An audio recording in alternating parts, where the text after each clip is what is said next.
I think you're going to like this one. Today I have five. Get it all on the screen there. Five. Five things I hate to see in real estate listings. If you're on Zillow all the time, or if you're a real estate agent, you're either going to agree with me or not. But if you don't agree with me, maybe you're doing some of these things and it's not great. It's really not great. Are you ready for them?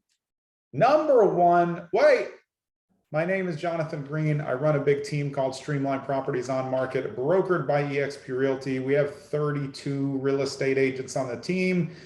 I've looked through hundreds of thousands of listings because I look at hundreds a day. And these are the five things that I hate to see the most in real estate listings. Tell me if you agree in the comments, because it really irks me. And I have a problem. A lot of things irk me, but here we go. Let's go. Number one, the dreaded. This is probably my second least favorite. It's the all caps description. I mean, let's just marinate on that. Why are you yelling? What are you yelling about in the whole district? The entire description is yelling at me and every consumer out there. So you're just, Bobby home buyer looking for a home, and you're just getting yelled into your face on the internet about stainless steel appliances, eat-in kitchen, laundry on first floor. Why are you yelling at me? All caps is yelling. Stop yelling. Don't write in all caps. It doesn't stand out. It makes it way harder to read. Thank you. Thanks for coming to my TED Talk. Number two, no warning of an anomaly. We should all look on Google Maps when we are going to set up showings for our buyer clients, but like sometimes they're coming in hot and we can't get to them all. So I'm talking about, if you're in a flood zone and you have a listing, let us know in the agent comments. You don't have to put it out in the frontward facing listing so everybody knows and you don't get as many views, but honestly, it would probably help you. The reason why flood zones and high tension power wires and living next door to a police station or a bus depot should all be at least in the agent notes is so that we as buyers agents can then tell our clients, and you can avoid bad showings.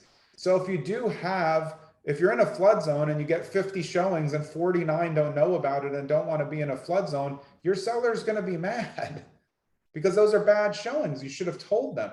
You don't have to put it in the frontward facing listing.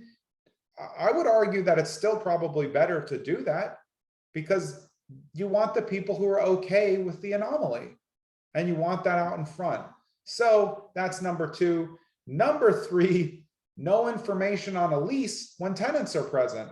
This comes up a lot in multifamily, and in most multifamily listings, the tenancies are listed, but I would like to know when they end. So if I don't see an end date, I assume that it's month to month, but then sometimes you call and they say, no, it's 2023.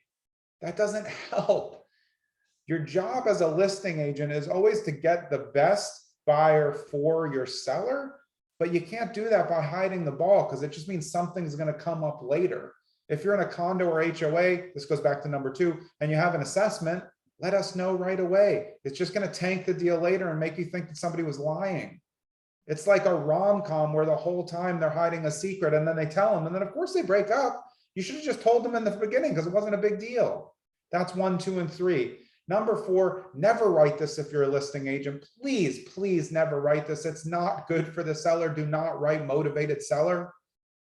We can interpret a motivated seller by you going down in price. You don't have to put motivated seller. That says extremely desperate, offer as low as possible, no matter what the price is, offer lower. We know you're motivated when you've done a large price reduction. Let the price be the motivation for the buyers. Don't cop out on your seller and make them look worse when they might have been able to do better. Because even if they are really motivated, if you say motivated seller, you're reducing their leverage. Number 5, which is by far my least favorite thing to see in listings, and yes, I do hate it. 5 things I hate about you. Number 5, and the most important, is amateur pictures, iPhone photos. Well, what are you doing?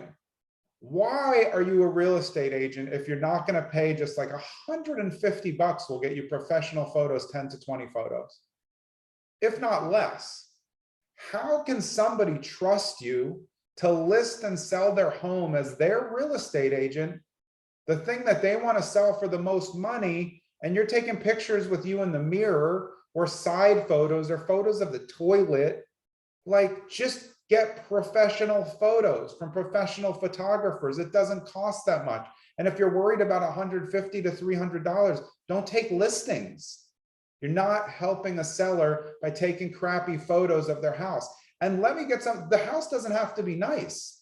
If I have a investment property that's a dump, I'm still taking professional photos because I want the buyers on the other side to be able to see what it's really going to look like when they get there. The bait and switch doesn't work.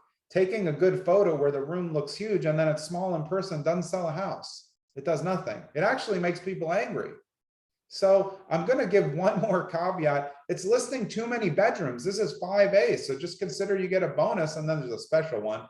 5A is listing too many bedrooms. It's much better as a listing agent to list less bedrooms when there's a questionable one, like what we call a baby room. If you list as a 3-bedroom and there's an extra room, then you have a 3-bedroom with an extra office, which is like, ooh, I'm looking for a 3-bedroom and now we have extra space. If you list it as a 4-bedroom and one's a tiny bedroom, that person who needs a 4-bedroom is disappointed. This is important.